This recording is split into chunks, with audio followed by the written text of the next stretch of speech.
Popular ഫ്രണ്ടിൻ്റെ hit ലിസ്റ്റിൽ കേരളത്തിൽ നിന്ന് 950 പേരുണ്ടെന്നാണ് NIA കണക്കുകൂട്ടുന്നത്. ശ്രീനിവാസൻ വധക്കേസിലെ പ്രതി സിറാജുദ്ദീനിൽ നിന്നും 240 പേരുടെ പട്ടിക കിട്ടിയെന്നും NIA കോടതിയിൽ റിപ്പോർട്ട് കൊടുത്തു. പിടിയിലായ പ്രതികളുടെ ജാമ്യാപേക്ഷ എതിർത്ത് സമർപ്പിച്ച റിപ്പോർട്ടിലാണ് NIA ഇക്കാര്യം വ്യക്തമാക്കുന്നത്. ശ്യാംകുമാർ ചേരുന്നു കൊച്ചിയിൽ നിന്ന്. ശ്യാം, ഇത്രയും കൂടുതൽ ആൾക്കാർ ഇവരുടെ ഹിറ്റ് ലിസ്റ്റിൽ പെട്ടിട്ടുണ്ടോ?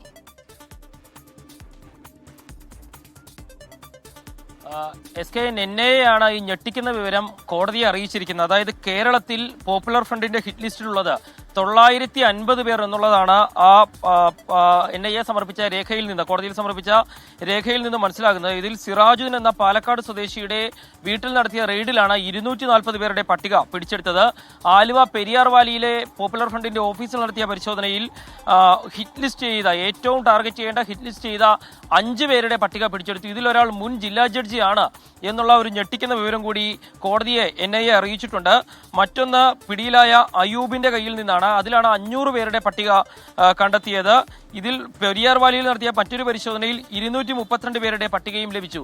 അങ്ങനെ പോപ്പുലർ ഫ്രണ്ട് കേരളത്തിൽ ലക്ഷ്യം വെക്കുന്നവരുടെ എണ്ണം വളരെ കൂടുതലാണ്. അതിൽ 5 പേരുടെ ഷോർട്ട് ലിസ്റ്റ് ചെയ്ത പട്ടിക ഉൾപ്പെടെ കിട്ടി.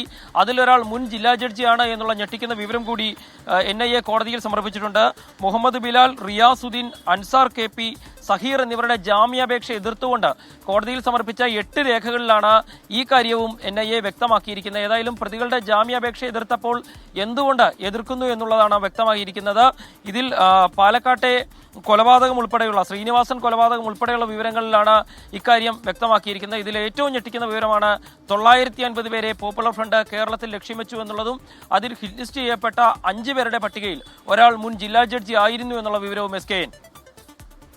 ശ്യാംകുമാറാണ് വിവരങ്ങൾ നൽകിയത്. ഞെട്ടിക്കുന്ന ഒരു വിവരമാണ് NIA വെളിപ്പെടുത്തിയിട്ടുള്ളത്. നിങ്ങൾക്കറിയുന്ന പോലെ NIA എന്ന് പറയുന്ന അന്വേഷണ ഏജൻസി നമുക്ക് വളരെ ഉയർന്ന റേറ്റിൽ കാണേണ്ട അന്വേഷണ ഏജൻസിയാണ്. അവർ കേസുകൾ ശിക്ഷിപ്പിക്കുന്നതിൽ 96% കൺവിക്ഷൻ റേറ്റുള്ള ഒരു അന്വേഷണ ഏജൻസിയാണ് NIA. അതുകൊണ്ട് തന്നെ ഇതൊക്കെ നമുക്ക് മുഖതാവിൽ തള്ളിക്കളയാൻ കഴിയില്ല.